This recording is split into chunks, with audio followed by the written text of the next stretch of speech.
اليوم معنا تقليد اصوات. عطها ما ديتسن فلتر. الديتسن فلتر. ايه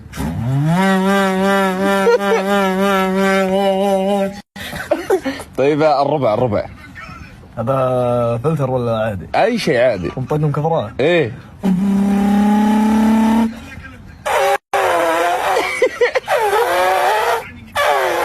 يتفتف الشاص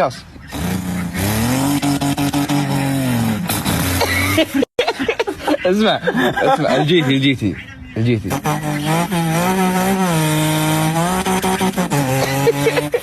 اخر شيء العايد 6. ابي الفور بدخل لك. يلا اخر واحد على ذوقك. اخر واحد على ذوقك. يلا اطلع مني يا صاحب الشاطر الازرق.